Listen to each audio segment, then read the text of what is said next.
Bom dia, irmãos, graça e paz. Pelo que também Deus o exaltou sobremaneira, e lhe deu o nome que está acima de todo nome. Não é isso que está escrito lá?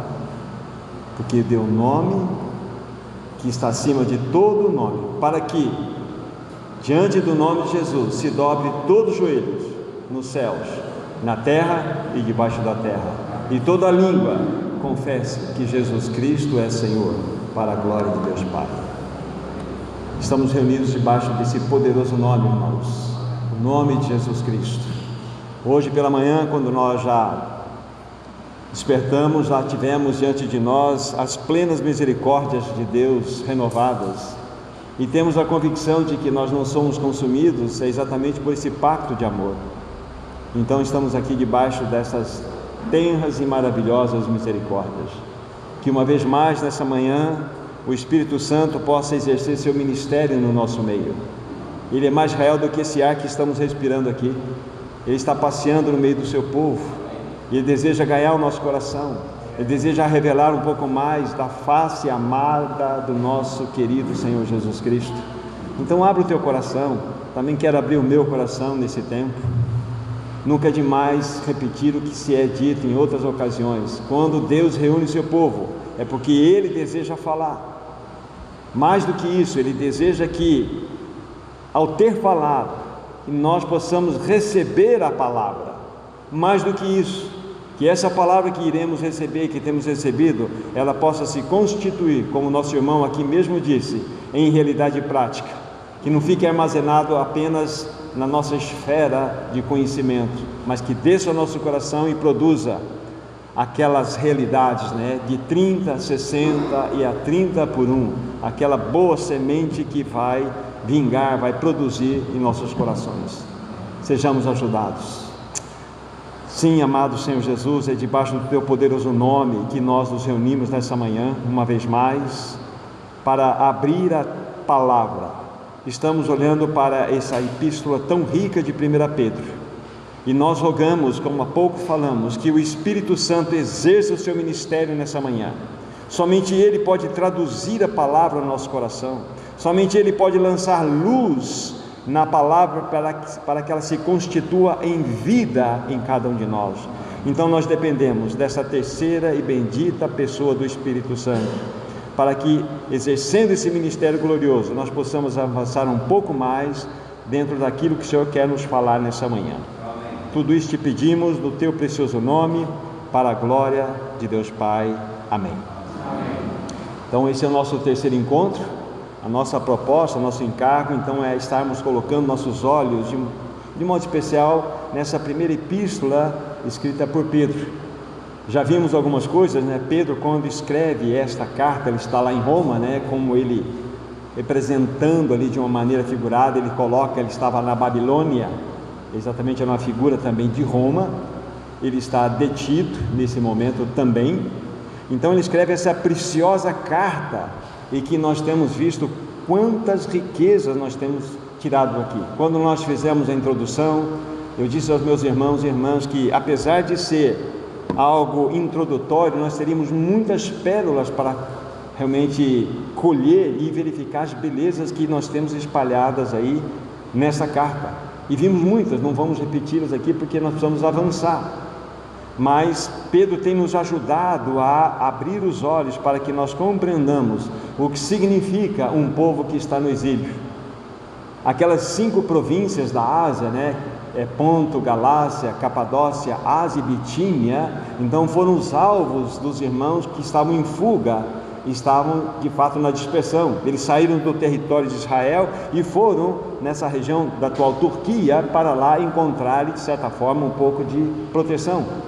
Mas nós sabemos que o teor maior da carta, o cenário maior, é a perseguição, é o sofrimento, é a dor, é a provação. Então Pedro escreve essa linda carta para, de fato, mostrar que verdadeiramente eles estavam debaixo desse fogo ardente que era derramado sobre os irmãos, mas que eles deveriam ter uma viva esperança. Então Pedro em meio a toda essa realidade, esse cenário de dor e sofrimento, então Ele começa a nos trazer essas revelações profundas daquilo que Deus fez a favor do seu povo.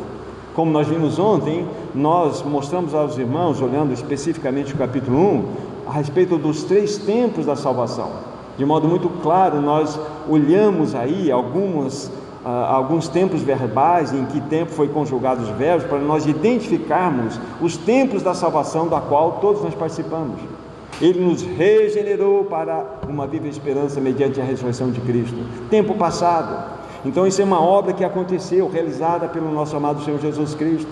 Quando você e eu cremos verdadeiramente na obra perfeita de Jesus Cristo, uma vez que o Espírito Santo nos convenceu do pecado, da justiça e juízo, nós nascemos de novo. O Espírito Santo foi regenerado. Essa é a grande e maravilhosa notícia. Mas a bênção da salvação não se resume apenas na regeneração.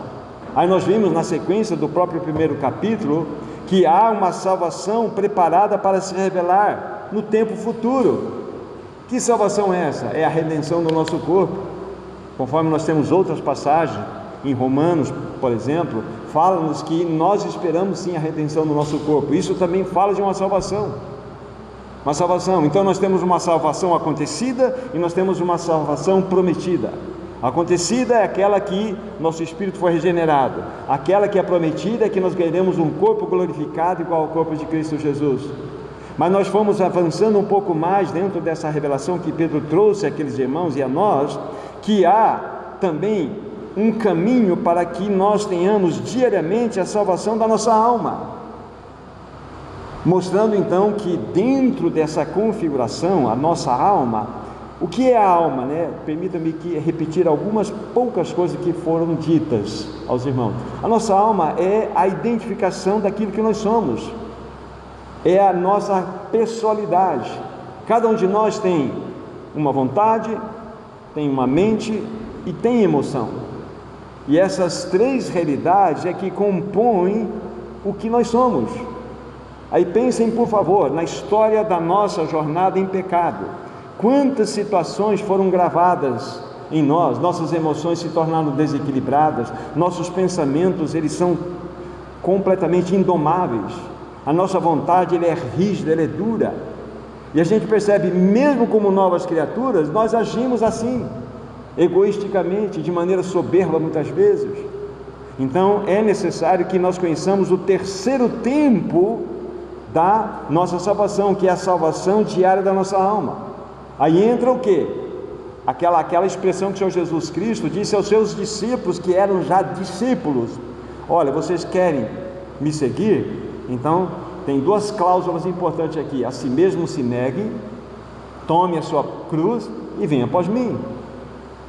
Então aqui está.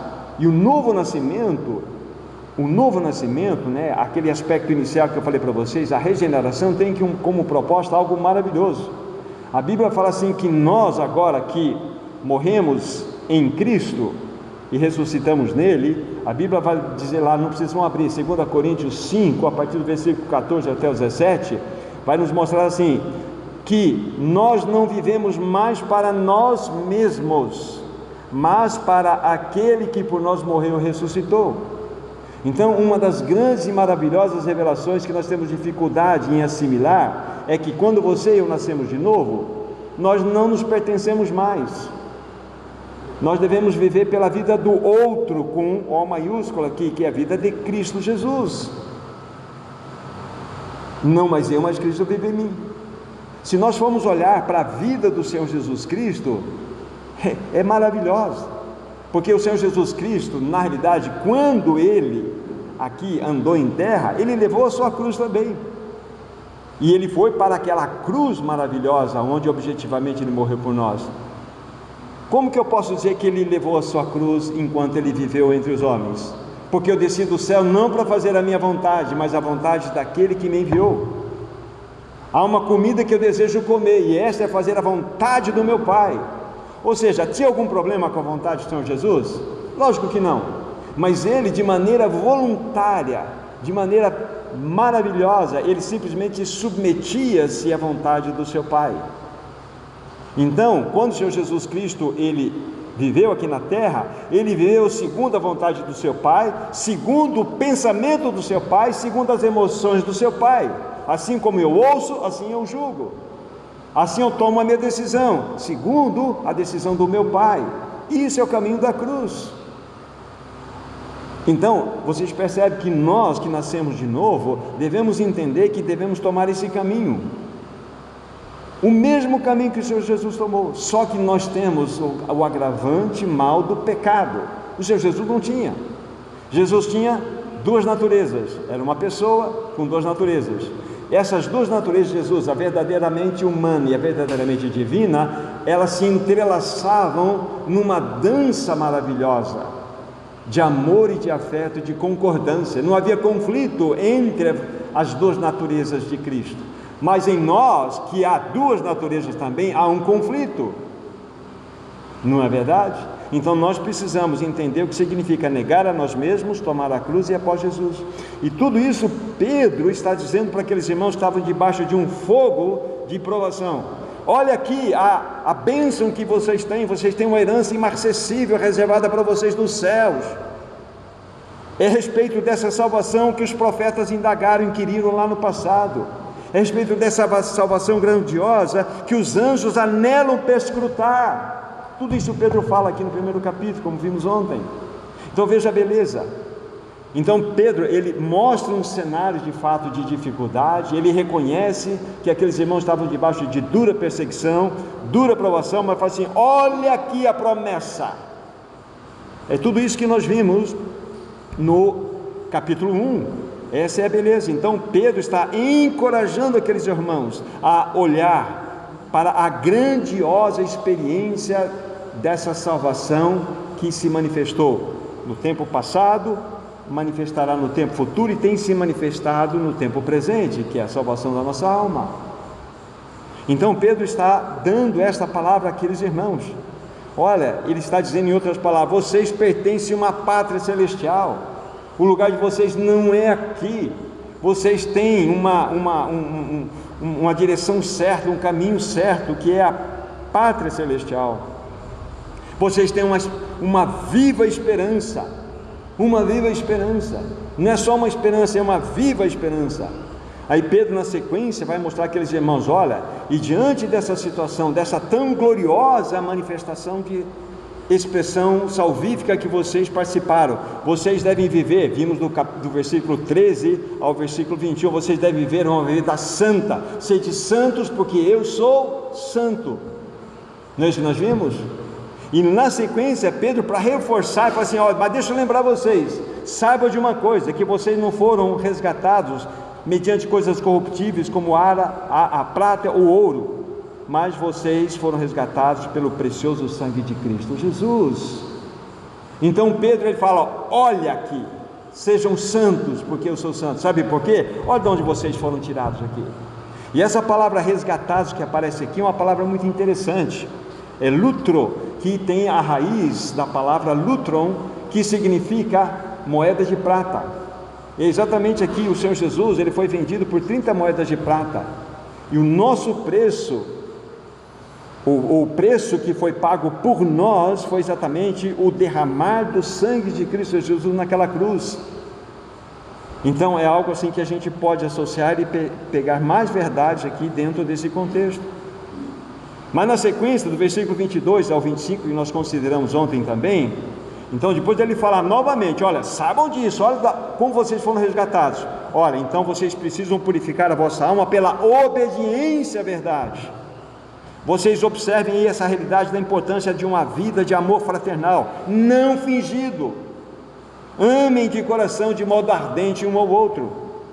Aí novamente Pedro vai insistir com ele, sabe por que vocês têm que fazer assim? Porque vocês foram regenerados, não de semente corruptível, mas da incorruptível. Vejam só como que Pedro trabalha aqui na sua carta. Ele vai ajudando os irmãos a entenderem que eles estavam debaixo daquele sofrimento, mas olha a gloriosa obra que foi realizada. É assim que Pedro vai desenvolver seu raciocínio em toda a sua epístola. E o que nós vamos fazer hoje, olhando para o capítulo 2? O que Pedro deseja nos mostrar aqui? Nós sabemos que as cartas originais não eram distribuídas em capítulos ou versículos. Isso aconteceu muito posteriormente, séculos posteriores, onde depois de ter sido feito o cânon, o que aconteceu? Então foi dividido em capítulos e versículos para nos ajudar a identificar na leitura, se tornar mais fácil para nós. Então, olhando para o capítulo 2, nós vamos ter aqui algo extremamente rico. E o que eu vou fazer agora com vocês? Vou ler alguns versos, vamos deixá-los registrados e depois vamos voltar aqui nas reflexões. Então, capítulo 2, versículo 1 e 2. Despojando-vos, portanto, de toda maldade, dolo, hipocrisias, invejas e toda sorte de maledicências, desejai ardentemente, como crianças recém-nascidas, o genuíno leite espiritual, para que por ele vos seja dado o crescimento para a salvação. Vamos pegar versículo 5 em diante. Também vós mesmos, como pedras que vivem, sois edificados casa espiritual, para seres sacerdócio santo, a fim de oferecer sacrifícios espirituais agradáveis a Deus, por intermédio de Jesus Cristo. Pois isso está na Escritura: eis que põe em Sião uma pedra angular, eleita e preciosa, quem nela crê, não será de modo algum envergonhado. Agora versículos 9 e 10. Vós, porém, sois raça eleita, sacerdócio real, nação santa, povo de propriedade exclusiva de Deus, a fim de proclamardes as virtudes daquele que vos chamou das trevas para a sua maravilhosa luz. Vós sim, que antes não erais povo, mas agora sois povo de Deus, que não tinhas alcançado misericórdia, mas que agora alcançastes misericórdia. Vamos seguir um pouco mais, versículo 11. Amados, exorto-vos como a peregrinos e forasteiros que sois, a vos absterdes das paixões carnais que fazem guerra contra a alma.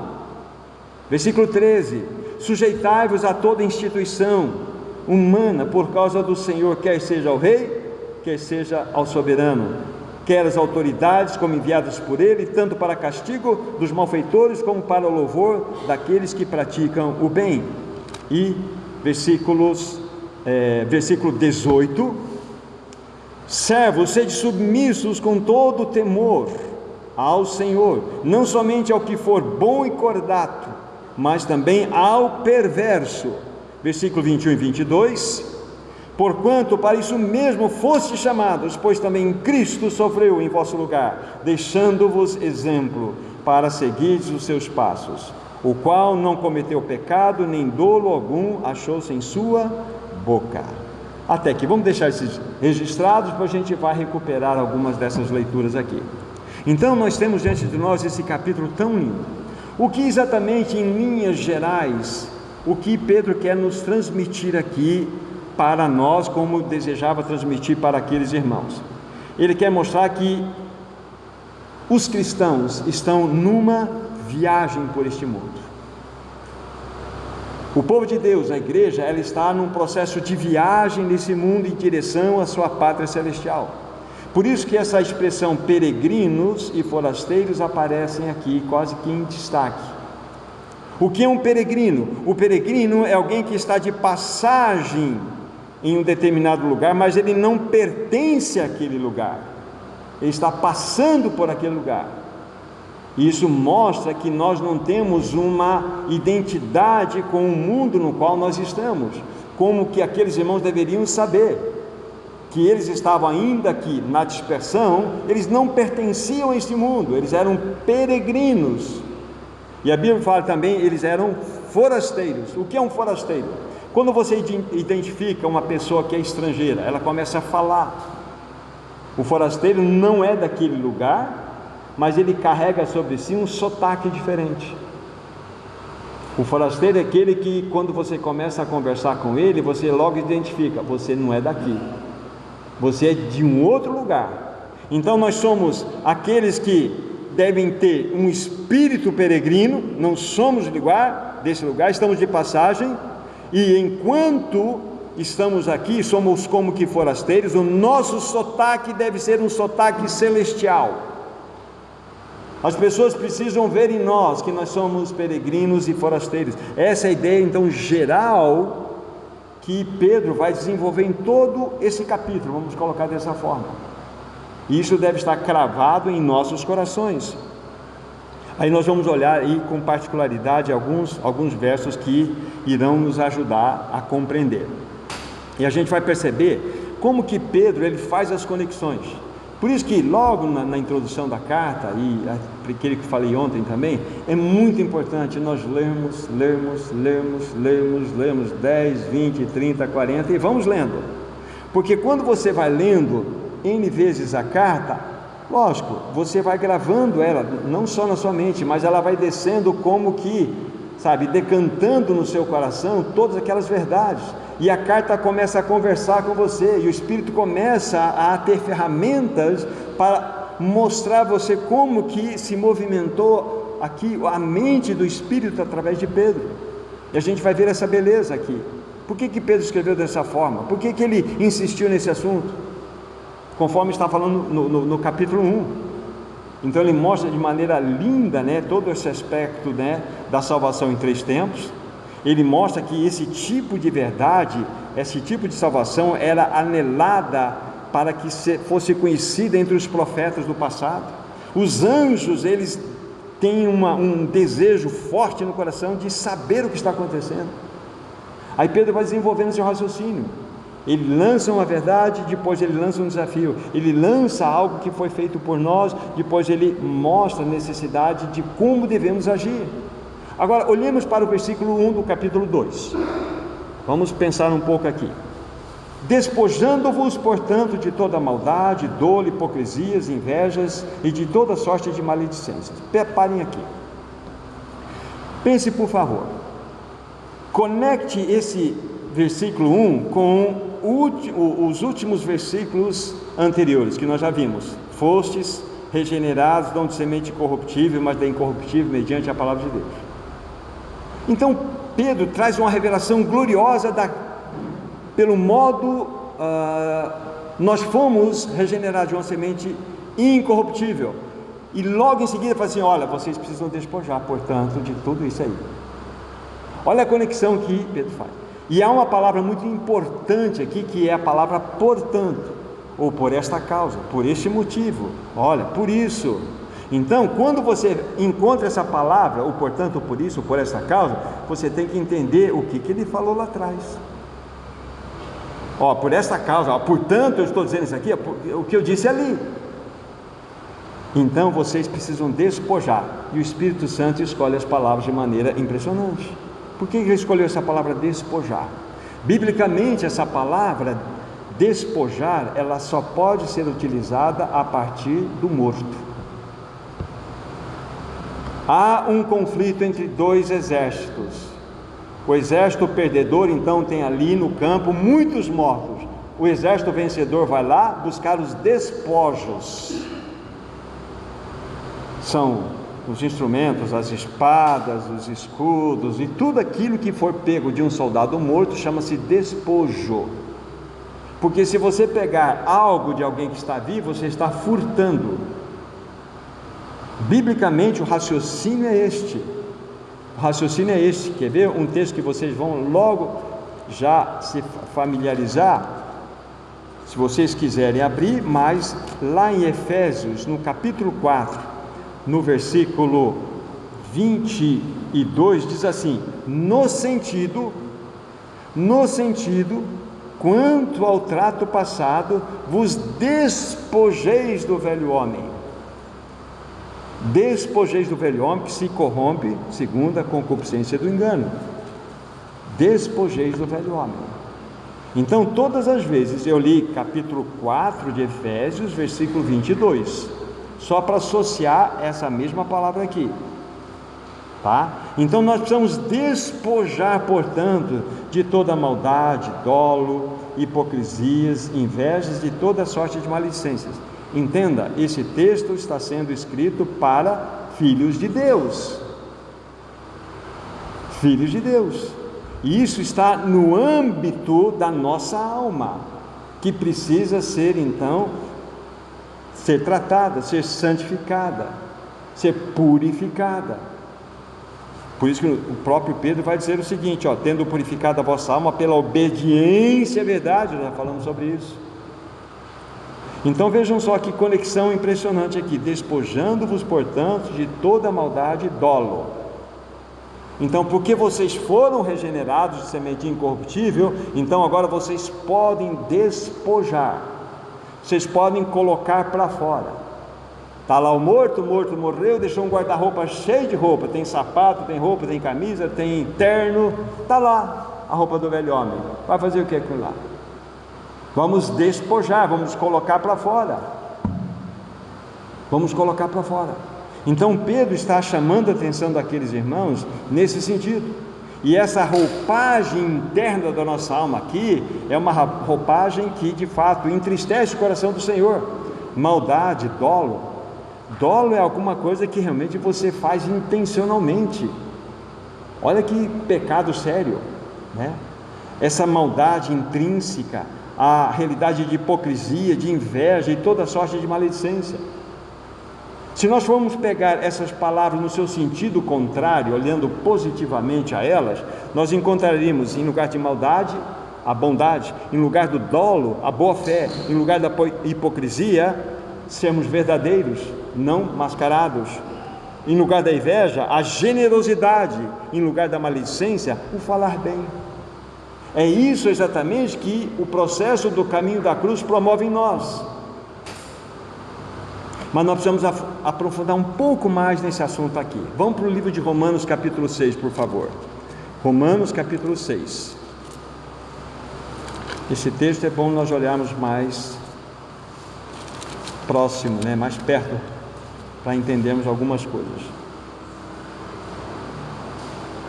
6, versículo 6, tão conhecido por nós.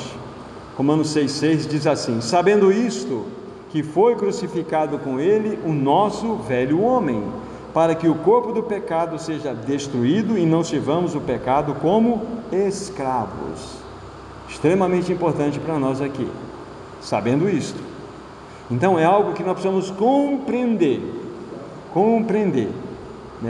que foi crucificado o nosso velho homem. Foi. Aqui o tempo verbal é o tempo passado. Foi crucificado o nosso velho homem. Na sequência diz, para quê? Qual é a finalidade do nosso homem velho ter sido crucificado por Cristo? Para que o corpo do pecado seja destruído e assim não vamos servir o pecado como escravos.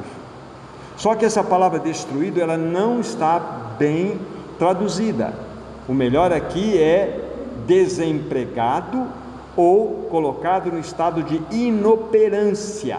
Não é uma destruição, aniquilação. Isso não é permitido na tradução a partir do seu original.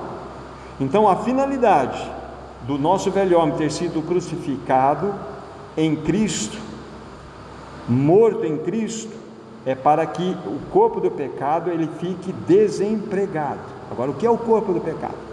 Antes disso, aos olhos de Deus, o teu e o meu velho homem, nosso velho homem, foi com Cristo crucificado. Foi ou não foi? Foi crucificado. Foi. Então é uma obra plena, definida, objetiva, clara. Não tem como ele não ser. Ele foi crucificado. Esse é o ponto. Foi crucificado. E o objetivo maior era exatamente para atender a situação, para que o corpo do pecado, que era sujeito ao velho homem, fosse desempregado. Ou seja, uma vez que o seu senhor, chamado velho homem, aos olhos de Deus está crucificado, então eu não tenho mais que dar satisfação a esse antigo meu senhor, velho homem, porque ele foi crucificado. É isso que está escrito aqui. Mas, como que eu posso entender isso dentro do contexto da prática? O primeiro fato foi revelado. Em Cristo Jesus foi crucificado o velho homem. Alcançamos a primeira vitória. Agora, como que nós podemos experimentar isso na nossa vida diária? Versículo 11 em diante. Assim também vós considerai-vos mortos para o pecado, mas vivos para Deus em Cristo Jesus. Não reine, portanto, o pecado em vosso corpo mortal. Corpo mortal, interessante, é considerado o corpo mortal aquele que na realidade era o corpo do pecado, escravo do seu senhor, o velho homem. Mas uma vez que ele está desempregado, ele é um corpo mortal, ele está, vamos dizer assim, ele está simplesmente sujeito a qualquer ordem. Essa é a ideia aqui. Não reine, portanto, o pecado em vosso corpo mortal, de maneira que obedeçais às suas paixões, nem ofereçais cada um os membros do seu corpo ao pecado como instrumentos de iniquidade, mas oferecei-vos a Deus como como ressurretos dentre os mortos, e os vossos membros a Deus como instrumentos de justiça, porque o pecado não terá domínio sobre vós, porque não estáis debaixo da lei, sim da graça. É muito simples compreendermos isto. Estes membros aqui, esse corpo mortal, um dia, de fato, ele era um corpo do pecado, escravo do velho homem, mas o velho homem foi crucificado com Cristo. Agora, estes membros, as minhas mãos que faziam coisas que o velho homem desejava, agora ele vai ter que estar submisso a um novo Senhor. Oferecei-vos os vossos membros como instrumentos de justiça. As mãos que pecavam devem ser mãos que pratiquem a justiça agora. Os olhos que contemplavam a iniquidade são olhos agora que contemplam as coisas santas. Os pés que me levavam para pecar devem ser os pés que me levam para o caminho da graça, do amor. Entendem? Mudou o senhorio. Agora Cristo é a nossa vida. Cristo é a nossa vida. Então agora nós podemos verdadeiramente despojar nosso velho homem, porque nós vimos que ele foi crucificado com Cristo. E agora eu posso, ao invés de me submeter a algo que aconteceu em realidade, não sou mais escravo do velho homem, eu não submeto mais ele, submeto os meus membros a Deus, como instrumentos de justiça. Vocês entendem? Então isso é muito importante para nós entendermos. O que está no coração de Pedro, podem voltar para lá, capítulo 2, é exatamente isso. Vocês podem despojar, por quê? Porque o velho homem foi crucificado com Cristo. Os membros de vocês não pertencem mais a essa realidade de serem usados como instrumentos de pecado. Não! Por isso que Pedro pode falar, despojai-vos, despojando, portanto, de toda a maldade, etc. Por quê? Porque agora, com a habitação do Espírito Santo em nós temos a capacitação de dizer sim, de dizer não, de decidir. É essa a ideia aqui, que Pedro está nos mostrando de maneira bastante explícita, pelo menos a minha compreensão. Olha, despojando-os, portanto, de toda maldade, dolo, hipocrisia, inveja, de toda maledicência. Aí ele vai fazer um outro contraponto no versículo 2, estou em 1 Pedro 2, olha, vocês precisam desejar de modo ardente, como crianças recém-nascidas, o genuíno leite, para que por ele vos seja dado crescimento para a salvação. Veja que há um crescimento para a salvação. Então, para que nós possamos, de fato, nos cercar, nos proteger, temos os nossos mecanismos de defesas completamente aí regulados, precisamos de modo ardente, como a criancinha deseja o leite da sua mãe, como criança recém-nascida, nós precisamos o genuíno leite espiritual, que é a palavra de Deus. É importantíssimo nós nos debruçarmos na palavra de Deus, buscarmos a palavra de Deus, lermos a palavra de Deus, meditarmos na palavra de Deus. É muito importante. É mais do que leitura. Mais do que leitura. Então, você tem a sua leitura diária, você tem a sua meditação diária, e você deve ter isso mesmo. Mas junto com isso, ontem nós conversando com os jovens, levantamos essa questão, mostrando que é muito importante naquela leitura diária, em qualquer livro. Então você leu lá 2, 3 capítulos, tudo bem, você tem uma gama de informações, mas você precisa sair dessa esfera, você precisa ir para a esfera da reflexão e meditação. Pegue 2 ou 3 versículos, pegue um papel, escreva, deixa na sua carteira, e aquela vai ser a sua meditação do dia. É aquilo que o Espírito Santo vai falar no seu coração, porque a gente tem um geral na mente, mas particularize isso. Comece a meditar, escreva um texto e comece a meditar. Às vezes você está com sua mente que você tem essa possibilidade, às vezes você vai até, me perdoe falar, você vai ao banheiro, pega aquele papelzinho e fala: Senhor, aqui está a tua palavra, despojando-vos de toda a maldade e dolo. Senhor, eu quero realmente me alimentar da tua palavra, eu quero. Faça uma oração, você vai meditar, pratique isso, meu irmão, minha irmã, vocês vão ver o crescimento gracioso que vocês vão ter. Isso é uma prática. Então não é só a leitura, é a necessidade da meditação, do ruminar da palavra de Deus. Vocês e eu vamos crescer. Então precisamos desejar ardentemente, como uma criança recém-nascida, o genuíno leite espiritual. Essa é a realidade. A palavra precisa realmente morar em nossos corações, tomar conta de todo o nosso ser. Vamos ver um texto só para cooperar com esse assunto. Voltem para 2 Timóteo capítulo 3, por favor. 2 Timóteo capítulo 3. Paulo está escrevendo a sua derradeira carta. Paulo ele está numa prisão chamada Mamertina, em Roma, esperando já os seus últimos dias antes de ser decapitado. Ele está escrevendo a sua derradeira carta a seu discípulo amado Timóteo. E apenas fazendo um parênteses aqui, é uma das cartas mais lindas que nós temos na Bíblia. Se você ler com o teu coração, você chora, porque você vai ver, não Paulo, você vai ver a vida de Cristo num homem. O que esse homem, com todas as marcas de um soldado ferido, de um soldado que batalhou pelo seu Senhor, mas ele, quanto mais era espremido, todos os da Ásia me abandonaram, todos. No primeiro julgamento, ninguém foi a meu favor, mas o Senhor era comigo. Um homem que foi marcado, mas um homem que quanto mais espremido era, mais Cristo saía dele.